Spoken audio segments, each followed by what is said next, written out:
Hello, and welcome back to another weekend update. I am Marissa, your hostess for this weekly program, where we dive into a recap of what I have been up to over the past week in terms of my reading and what I am looking forward to in the following week.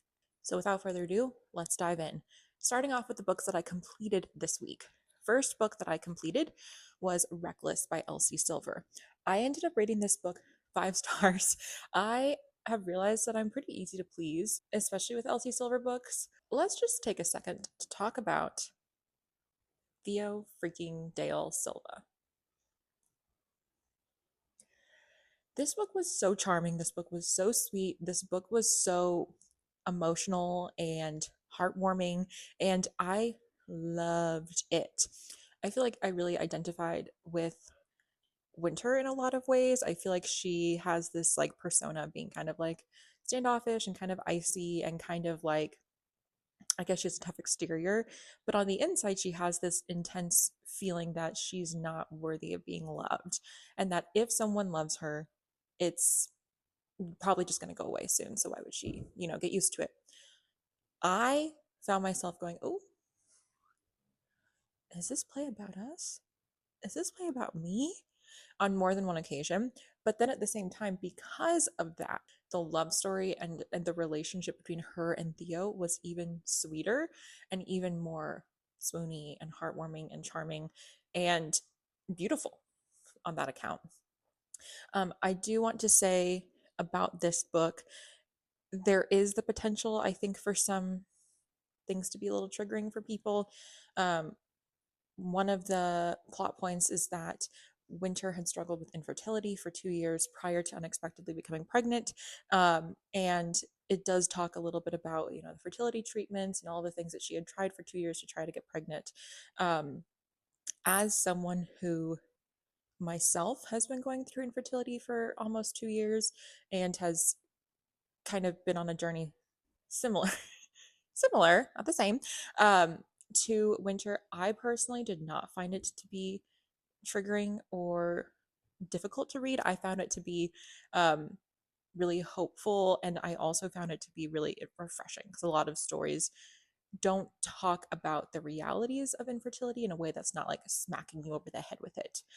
So for that, I will say to just be mindful of that. So the second book that we finished this week, I it doesn't really count as a finish. I mean, I'm just going to be so for real. Me and Ethan had our very first DNF of the year, and that was the audiobook of Local Woman Missing by Mary Kubica. I don't know if it was the best decision to go into that after listening to Daisy Darker, which I really, really loved. Very briefly, I'm just going to kind of share with you why we DNF'd it. I'm debating if I'm going to do a longer video about that, but for now, I'll just give you the long and short of it. We made it to about 20% of the audiobook, which translated to about 2 hours and 45 minutes. And I think we both really struggled with the jumping back and forth between so many different characters. I didn't know who I was supposed to be following. We had a lot of different characters. We had a lot of different timelines.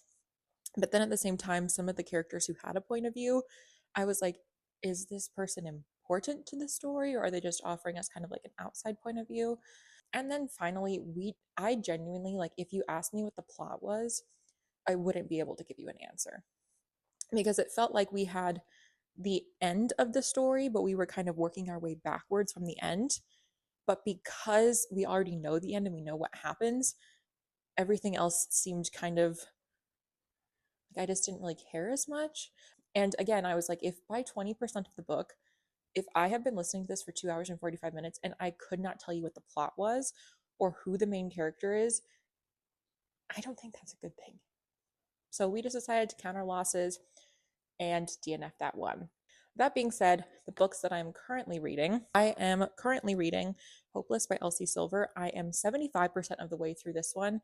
And as someone who has loved all of the Chestnut Springs books so far, the lowest that one has gotten, I think, was 4.5, and that was Flawless.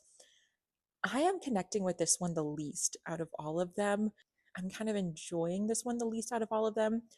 But then again, when the bar is consistently 4.5 or 5 stars, that's not really saying much. That means it's still an enjoyable book. I'm enjoying it for the most part. But as of right now, it's not shaping up to be a 5-star read for me. In terms of what I'm going to be reading next, I am going to be reading Betting on You by Lynn Painter. I am going to be doing a buddy read with my friend Katasha, so I'm excited for that. Although she's like a much quicker reader than I am, so it will probably turn into um, a buddy book report in which she finishes it within like a day and I finish it 6 or 7 days later.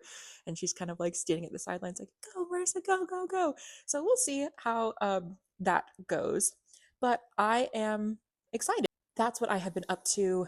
Let me know what you guys have been up to, what your favorite read from the last week was, and what you're looking forward to in the following week.